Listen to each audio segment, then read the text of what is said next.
Producer తీసిన cinema మీద review చెప్పి మీకు డబ్బులు వస్తుంది. ఇప్పుడు ఉన్న 10 మంది రివ్యూవర్స్ కలిపి ఒక సిండికేట్లా ఫామ్ అయ్యి, సిండికేట్ అంటే ఏదోలా ఉందిలే కానీ ఒక సినిమా భయంకరంగా నచ్చేసిన తర్వాత పాజిటివ్స్ చెప్పి నెగిటివ్స్ కూడా ఏదో ఒకటి చెప్పాలి అనే పాయింట్లు ఎప్పుడైనా 2-3 నెగిటివ్స్ చెప్పిన నెగిటివ్లు ఎక్కువ ఉన్న టైంలో ఉన్న కొంచెం పాజిటివ్స్ని హైలైట్ చేసి ఆ తర్వాత నెగిటివ్స్ దగ్గరికి వెళ్ళిన సందర్భాలు ఉంటాయి. కానీ మధ్యలో కూడా 2-3 సినిమాల విషయంలో కొంతమంది రివ్యూవర్స్ డబ్బులు అడిగి ఇవ్వలేదు కదా అని చెప్పేసి తర్వాత దాని మీద సినిమా రిలీజ్ అయిన తర్వాత నెగిటివ్గా చెప్పిన సందర్భాలు బయట వైరల్ అయినాయి, కేసులు అయినాయి, చాలా అయినాయి. ప్రొడ్యూసర్స్ మిమ్మల్ని అప్రోచ్ అవుతారా, లేకపోతే మీరు ఏదైనా ఈవెంట్కి పిలిచినప్పుడు మాకు డబ్బులు ఇవ్వండి మేము పాజిటివ్గా చెప్తాము? ఏ రోజైతే మేము జెన్యున్గా చెప్పట్లేదు, మాకు అనిపించింది చెప్పకుండా వెనక ఎవరో ప్రోద్బలంతో మేము చెప్తున్నాము. ఒకవేళ మీరు కలిసిపోతే ఆడియన్స్ పరిస్థితి ఏంటి? లేదబ్బా, అప్పుడు కొత్త వాళ్ళు పుట్టుకొస్తారు.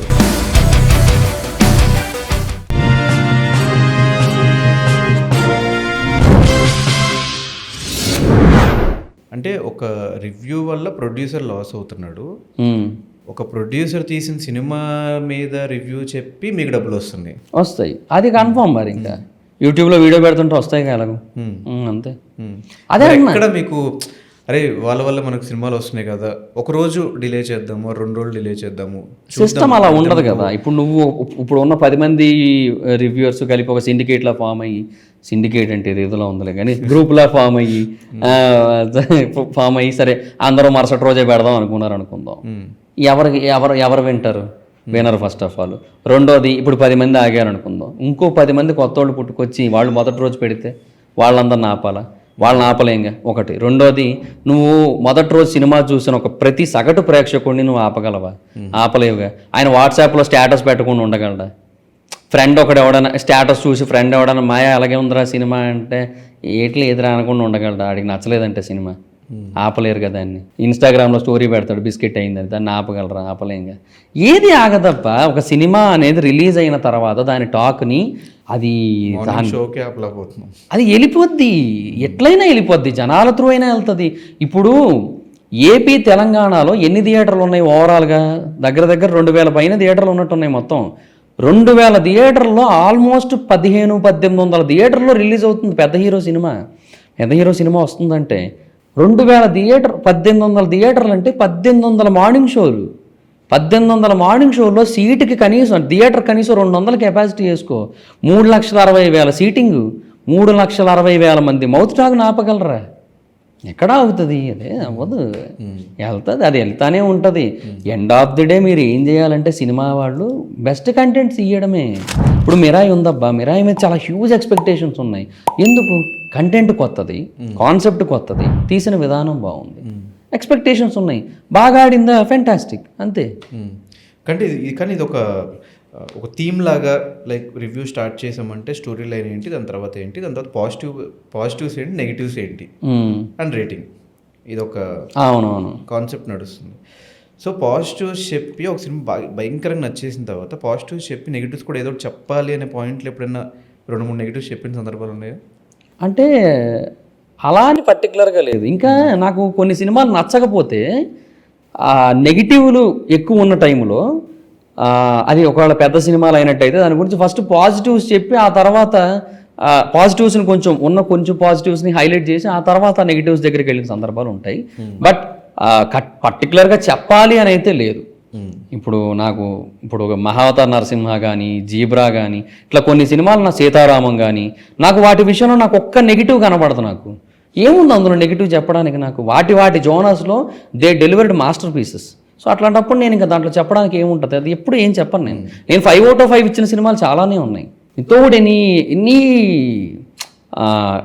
ఎర్రర్, చిన్న మిస్టేక్ కూడా లేకుండా ఉంటుంది. అట్లా చాలా ఉన్నాయి. సర్దార్ చాలా బాగుంటుంది అసలు. అట్లా చాలా ఉంటాయి. అండ్ మధ్యలో కూడా 2-3 సినిమాల విషయంలో కొంతమంది రివ్యూవర్స్ డబ్బులు అడిగి ఇవ్వలేదు కదా అని చెప్పేసి తర్వాత దాని మీద సినిమా రిలీజ్ అయిన తర్వాత నెగిటివ్గా చెప్పిన సందర్భాలు బయట వైరల్ అయినాయి, కేసులు అయినాయి, చాలా అయినాయి. అదే రీసెంట్గా అయినాయి కొన్ని చూసా, నాకు తెలుసు. అలా ఏమన్నా ఎప్పుడైనా ప్రొడ్యూసర్స్ మిమ్మల్ని అప్రోచ్ అవుతారా, లేకపోతే మీరు ఏదైనా ఈవెంట్కి పిలిచినప్పుడు మాకు డబ్బులు ఇవ్వండి మేము పాజిటివ్గా చెప్తాము అన్న సందర్భాలు ఉన్నాయా? లేదు అలా. అంటే ఒకవేళ మీరు కలిసిపోతే ఆడియన్స్ పరిస్థితి ఏంటి? నమ్మకం లేదబ్బా, అప్పుడు కొత్త వాళ్ళు పుట్టుకొస్తారు. ఓకే. ఈ మమ్మల్ని చూడటం మానేస్తారు. మేము ఏ రోజైతే మేము జెన్యున్గా చెప్పట్లేదు, మాకు అనిపించింది చెప్పకుండా వెనక ఎవరో ప్రోద్బలంతో మేము చెప్తున్నాము అనిపించిందంటే ఆ రోజు మమ్మల్ని చూడటం మానేస్తారు. అప్పుడు కొత్త వాళ్ళు పుట్టుకొస్తారు. సో అది వేరే మ్యాటర్. ఇన్ఫ్యాక్ట్ మమ్మల్ని మా రివ్యూస్ని రివ్యూ చేయడానికి కొంతమంది పుట్టి అలా కూడా కొత్త రివ్యూవర్స్ పుట్టచ్చు. There is a chance for that also. But జనరల్గా నన్ను అప్పట్లో అప్రోచ్ అయ్యారు కొంతమంది. 2 సినిమాలకు అయ్యారు. అది ఎప్పుడు నేను హైదరాబాద్లో ఉన్నా అప్పటికి 2022లో. జెట్టి ఒకటి, నీతో ఒకటి, 2 సినిమాలు అనమాట. సో అరే ఇద్దరు నాకు చెప్పింది ఏంటంటే, ఒకటి డిస్ట్రిబ్యూటర్, ఒకటి ప్రొడ్యూసర్ ఫోన్ చేసింది. చెప్పింది ఏంటంటే సినిమా చాలా బాగుంది, బట్ ఎక్కువ మందికి రీచ్ అవ్వట్లేదు. మీరు చూస్తే ఫెంటాస్టిక్ ఉందంటారు, అది కన్ఫామ్. కాకపోతే ఎక్కువ మందికి రీచ్ అవ్వట్లేదు. సో మీరు వచ్చి మీకు నచ్చి రివ్యూ చేస్తే మాకు అది చూపించుకొని మేము ఎక్కువ స్క్రీన్లో యాడ్ చేసుకుంటాం అది ఇదని చెప్పారు. సరే అని చూడడానికి వెళ్ళా. నాకు నచ్చలేదండి, నేను బాగాలేదని చెప్తానంటే వద్దొద్దండి అలా చెప్పకండి, వచ్చేటోడు కూడా రారు అన్నారు. ఇక నాకేంటంటే టైం వేస్ట్ అయిపోయిన ఫీలింగ్ వచ్చింది. నిజమే కదా, ఇప్పుడు నేను 3 గంటలు వెళ్ళి సరే చూసాము, ఓకే అది బాగాలేనిదాన్ని అంతసేపు భరించాము, పక్కన వాళ్ళు కూర్చున్నారు కదా అని ఫేస్లో ఎక్స్ప్రెషన్లు ఏం కనబడకుండా ఇంకా కూర్చోవాలి. మళ్ళీ పక్కన డిస్ట్రిబ్యూటర్ నా పక్కనే కూర్చున్నా, ప్రొడ్యూసర్ నా పక్కనే కూర్చున్నారు 2 సినిమాలకి, కనబడకూడదు. సో అలాంటప్పుడు అంత చేసినందుకు అట్లీస్ట్ నాకేదో నేను చూసిన దానికైనా రివ్యూ చెప్పుకుంటే నాకేదో అనిపిస్తుంది కదా, దాన్ని కూడా యాక్సెప్ట్ చేయలేదు, వద్దొద్దండి అని సార్. కానీ నాకు అప్పుడు ఏమనిపిస్తుంది, టైం వేస్ట్ కదా. ఇంకా అందుకని నేను ఇంకా అప్పటి నుంచి ఇంకెవరు అడిగినా కూడా రానని చెప్పేసాను. ఏమీ తీసుకోలేదు, లేదు ఇంకా వద్దనేసాను. ఇంకా వాళ్ళు ఒకవేళ నాకు నచ్చితే దాన్ని ప్రమోట్ చేయడానికి ఇస్తా అన్నారు, నాకు నచ్చలేదు, ఇంకా నేనేం తీసుకుంటా, నేనేం చేస్తా. నాకు నచ్చకపోతే లేదని చెప్పేస్తా, ఇప్పటికీ అదే అంట. ఇప్పుడు అశ్విన్ అన్న సినిమా రిలీజ్ అయింది ఫర్ ఎగ్జాంపుల్, నీకు బాగా క్లోజ్ బాగా మాట్లాడతాడు, ఆయన సినిమా అసలు మరీ వరస్ట్గా ఉందంటే రివ్యూ ఎట్లా వస్తుంది? అసలు రివ్యూ చేస్తావు? నేను చేస్తాను, బట్ మరీ బ్యాడ్ ఉంటే యావరేజ్ అన్నట్టు వస్తుంది. ఆయన నాకు బాగా తెలియడం వల్ల. బట్ నా ఎక్స్ప్రెషన్లకు అర్థమైపోతుంది, ఎక్కడ ఉంది నా ఎక్స్ప్రెషన్లకు అర్థమైపోద్ది పీపుల్కి. ఎందుకు అర్థమైంది? నేను ఎట్లా చెప్తానంటే జస్ట్ యావరేజ్ అన్నట్టు చెప్తాను, ఆ ఎక్స్ప్రెషన్కే అర్థమైపోద్ది మొహం అలా పెట్టాడంటే పోయినట్టే అని. ఎందుకంటే నేను కొంచెం ఆప్టమిస్టిక్ పర్సన్ నేను. ఎందుకంటే నా అశ్విన్ అన్న నాకు తెలుసు అని కాదు, జనరల్గానే నేను ఏమని ఫీల్ అవుతానంటే, we all are earning money on cinema. నేనవని, పూల చొక్కా అవని, తైవి అవని, రగడే అవని, బార్బల్ అవని, ఎవరైనా సరే సినిమాల మీద మాకు డబ్బులు వస్తున్నప్పుడు దానికి కొంచెం పాజిటివ్గా ఉండడంలో తప్పు లేదు, ఒకటి. రెండోది, మనం ఒక సినిమా ప్రేక్షకులం, సినిమా ఆడియన్గా చూస్తాను నేను, ఒక రివ్యూవర్గా చూస్తాను నేను, ఒక క్రిటిక్లా చూడను నేను ఏ రోజు కూడా. క్రిటిసైజ్ చేయాలి, క్రిటికల్ అనాలిసిస్ చేయాలి, ఇది ఇలాగెందుకు ఉంది, ఇక్కడ ఈ కలర్ వేసి ఇక్కడ ఈ కలర్ ఎందుకు వేసారు, ఇక్కడ ఈ షూలు వేసి అక్కడ బ్లాక్ షూలు వేసి అక్కడ వైట్ షూలు ఎందుకు, ఇవన్నీ ఒక సగటు ప్రేక్షకుడికి అనవసరం అని నేను బలంగా నమ్ముతా. ఒక సగటు ప్రేక్షకుడికి 2.5 గంటల పాటు ఎంటర్టైన్ చేయడానికి ఉన్నదే సినిమా. ఒక ఫేక్ ప్రపంచాన్ని సృష్టిస్తారు, ఆ సృష్టించిన దాంట్లోనే ఇవన్నీ ఎంటర్టైన్మెంట్ ఫ్యాక్టర్స్ అన్నీ యాడ్ చేస్తారు. అది ఎంతవరకు నిన్ను ఎంటర్టైన్ చేసింది, ఎంతవరకు ఎంగేజింగ్ అనిపించింది, బోరు కొట్టించకుండా అనేదే సినిమాకి సక్సెస్ఫుల్ ప్యాటర్న్ నా దృష్టిలో.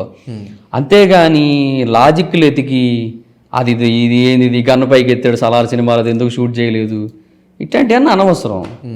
అది అట్లాంటి లాజిక్లు అన్నెసెసరీ. యాజ్ అన్ ఎంటర్టైన్మెంట్ యాంగిల్లో చూస్తాను నేను సినిమా అనేది. సో అది నాకు ఎంతవరకు అనిపించిందో నేను చెప్తా దాన్ని బట్టి. అందుకే నువ్వు ఎప్పుడైనా చూడు, మిగతా వాళ్ళ రివ్యూస్తో కంపేర్ చేసుకుంటే నావి కొద్దిగా పాజిటివ్ ఉంటాయి. ఎందుకు అంటే అదే అంటున్నా, నేను ఎంటర్టైన్మెంట్ ఆస్పెక్ట్లో చూస్తాను, నన్ను ఎంతవరకు ఎంటర్టైన్ చేసింది. సో ఇవి చూస్తే అంతవరకు ఎంటర్టైన్ అవుతావు అంతే. అంతేగాని నువ్వు మ్యాథ్స్ చదవడానికి నువ్వు అక్కడికి వెళ్ళట్లేదు, పర్ఫెక్ట్ యాంగిల్లోనే అన్నీ చేయాలనడానికి. నువ్వు సైన్స్ చదవడానికి నువ్వు వెళ్ళట్లేదు అక్కడికి, ఈ ఇంజెక్షన్ ఎందుకు వేశారు, ఈ ఇంజెక్షన్లో ఏ కెమికల్స్ ఉన్నాయని చెప్పడానికి. నువ్వు బయాలజీ క్లాస్కి వెళ్ళట్లేదు, మర్డర్ చేసినప్పుడు ఈ పేకి ఇది ఎట్లా కోసారని చెప్పి ఎగ్జాక్ట్గా లాజికల్గా చూపించాలనడానికి. నువ్వేం చదువుకోవడానికో నేర్చుకోవడానికి వెళ్ళట్లేదు. అది అయిపోయిన తర్వాత మళ్ళీ నీకు అనవసరం కూడా. పుష్ప చూసి నువ్వు స్మగ్లర్ అవుతావా, లేదంటే కేజీఎఫ్ చూసి రాఖీ బాయ్ ఇలాగా కేజీఎఫ్ నిర్మించేసి మైనింగ్ చేస్తావా? ఏం చేస్తావు? చూస్తావు, ఎంటర్టైన్ అవుతావు, వచ్చేస్తావు. అది చాలు సినిమా అంటే. ఇప్పుడు ఈ మిరాయి ఉంది, మిరాయి ఇస్ న్యూ కాన్సెప్ట్. ఇది కూడా అంతే. ఇది ఇప్పుడు మిరాయి ఒకటి సినిమా వచ్చింది కదా అని చెప్పి అయ్యో రాములు వారు పెట్టిన ఆయుధం ఎక్కడుందని చెప్పి నేను ఏంది కొండలు గుట్టలు పట్టుకుని హిమాలయాల్లో ఎత్తుతానా ఏంది? నేనేమన్నా చూస్తాను, ఎంజాయ్ చేస్తాను, వచ్చేస్తాను అంతే. అంటే మీ వరకు కొంతమంది పాజిటివ్ రివ్యూస్ చెప్పేవాళ్ళు ఉన్నారు. వాళ్ళు ఓకే. కొంతమంది నాకు నాకు వీడంటే అస్సలు నచ్చదు. రావణ్ అని ఒకడు ఉంటాడు. వాడు ఏం మాట్లాడతాడో వాడికే అర్థం కాదు. స్టోరీ ఆ స్టోరీ అంటాడు, ఈ స్టోరీ అంటాడు, ఇలా ఎందుకు చేశారు అలాంటి వాళ్ళు what is your opinion? Barbell కానీ ఈ రావణ్ కానీ. అండ్ బార్బల్ అంటావా, బార్బల్ ఈజ్ టూ మచ్ ఏమంటారు అంటే అతనికి కొన్ని సినిమాలు నెక్కవు, కొన్ని సినిమాలు అసలు ఎక్కవు. ఇప్పుడు సీతారాము సినిమా ఉంది, అది అతనికి నచ్చలేదు. సలార్ ఉంది, దాంట్లో అతను లాజిక్లు ఎదుగుతున్నాడు. మళ్ళీ ట్విస్ట్ ఏంటంటే ఈ ప్రొడ్యూసర్స్ కూడా వాళ్ళకి ఎందుకు రియాక్ట్ అవుతారో నాకు అర్థం కాదు.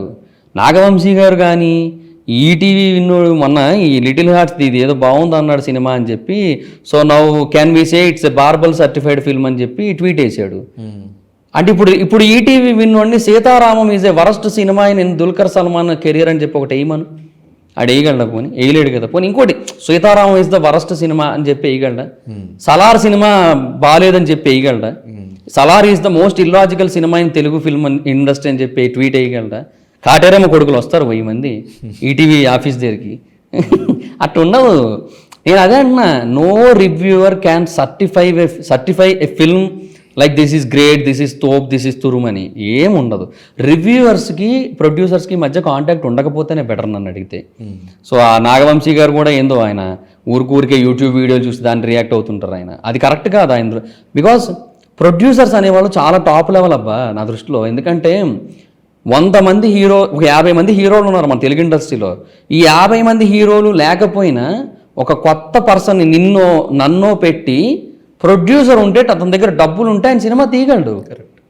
100 మంది హీరోలు ఉన్నారు, ప్రొడ్యూసర్ లేడు, సినిమా ఎక్కడి నుంచి వస్తుంది? అవ్వదు. Producer is the main pillar అని నా ఫీలింగ్. సో ఆ తర్వాత కంటెంట్ని బట్టి సినిమాని ప్రేక్షకులు ఎంజాయ్ చేస్తారు, ఆదరిస్తారు, అదంతా నడుస్తుంటుంది.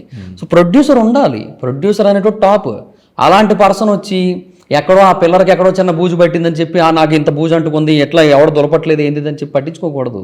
ఆయన ఒక వీడియో చూసి, ర్యాండమ్ యూట్యూబ్ వీడియో ఒకటి చూసి దాని గురించి ఒక రౌండ్ టేబుల్ సమావేశంలో వచ్చి మాట్లాడుతుంటారు, ఆ స్టేజ్లకు ఎక్కి మాట్లాడుతుంటారు. పర్సనల్గా ఇంకేదో సినిమా రివ్యూ కోసం ఈయన మెసేజ్ చేశారంట. ఎందుకు అవన్నీ? ప్రొడ్యూసర్లకి రివ్యూవర్లకి మధ్య దూరం ఉంటేనే బెటర్. ఇన్ కేస్ ఏదైనా ఒక సినిమా రివ్యూ వాళ్ళ సినిమా బాగా చెప్పారనిపించింది అనుకోండి, వాళ్ళని ఓకే థ్యాంక్స్ చెప్పడము, ఒక థ్యాంక్స్ నోట్ ఏదో చెప్పడము, లేదంటే అది కూడా అనవసరం యాక్చువల్లీ. అట్ ఇన్ కేస్ ఏమైనా అంతకి ఏమైనా చెయ్యాలనిపిస్తే అది ఏమైనా చెప్పుకొని అది ప్రైవేట్గా ఉంచేసుకొని వదిలేస్తే అయిపోద్ది. దాన్ని పబ్లిక్ స్పేస్లోకి తీసుకురావాల్సిన అవసరం లేదు. ఇన్ కేస్ ఒకవేళ ప్రైవేట్ స్పేస్లో కూడా మీరు ఏదైతే మాట్లాడారో అది ఏదో ఒక రోజు పబ్లిక్ స్పేస్లోకి వచ్చేస్తుందని డౌట్ మీకుంటే ప్రైవేట్ స్పేస్లో కూడా కాంటాక్ట్ అవ్వద్దు. అంతే. నేను ఇండస్ట్రీకి ఇదే నేనంట, మీరు బేసిక్గా ఓవర్ ప్రియారిటీ ఇస్తున్నారు. అది ఎవరికైనా సరే. ఇప్పుడు అది నా రివ్యూ షేర్ చేసుకున్న వాళ్ళు కొంతమంది ఉన్నారు, వాళ్ళ స్టోరీస్లో పెట్టుకొని కొంతమంది షేర్ చేసుకుని ఉన్నారు. ఓకే, అది వాళ్ళ చాయిస్, వాళ్ళకి అనిపించింది, వాళ్ళు ఏదో చేసుకున్నారు, ఓకే డన్, అంతే. అంతకు మించి ఇప్పుడు ఆయన పుట్టినరోజు వచ్చిందంటే నేను విష్ చేస్తే ఆయన థ్యాంక్ యూ మహిదర్ అని చెప్పి ఇంత పొడుగు ఆ సింబల్ ఏవో పెట్టాలి, బర్త్డే విషెస్ చెప్తున్నందుకు థ్యాంక్ యూ చెప్తా, నేనేం ఎక్స్పెక్ట్ చేయను, నేను చెప్పను, అదేం ఉండదు. నీకు ఒకటి అనిపించింది, నువ్వు అది చెప్పావు, దానివల్ల నీకు ఆడియన్స్ వచ్చారు. ఆడియన్సు రివ్యూయర్ వీళ్ళిద్దరే ఉండాలి ఎప్పుడైనా సరే. ఇప్పుడు పూల చొక్కా ఉన్నాడు, పూల చొక్కా కల్కి రివ్యూ చెప్పాడు, తనకేదో నచ్చలేదు, తనకు అనిపించింది చెప్పు ఉండొచ్చు. ఆడియన్స్కి ఆ రివ్యూ నచ్చలేదు, 30,000 మంది అన్సబ్స్క్రైబ్ చేస్తారు. అది అది అంతే. తర్వాత మళ్ళీ అతనే గెయిన్ చేసుకున్నాడు, అతనే మళ్ళీ వ్యూస్ తెచ్చుకున్నాడు, అతనే మళ్ళీ కమ్బ్యాక్ ఇచ్చాడు, అంతే అయిపోయింది. అంతవరకే ఉండాలి. ప్రొడ్యూసర్స్ ఇన్వాల్వ్ అయిపోయి అట్లా ఉండద్దు. బట్ ఎఫెక్ట్ అవుతుంది ఎక్కువ అనిపిస్తే ఇక మొన్న మరి పడ్డాయి కదా కొన్ని చిన్న ఏవో అట్లా అవుతుంటాయి. మరి ఇంకా అది కామన్. మరి ఇంకా దానికి కూడా ఏవో వేరు విషయాలు ఇన్వాల్వ్ చేసి మాట్లాడినందుకు అన్నట్టుగా విన్నాను నేను. మరి ఏమో మరి నాకు తెలియదు.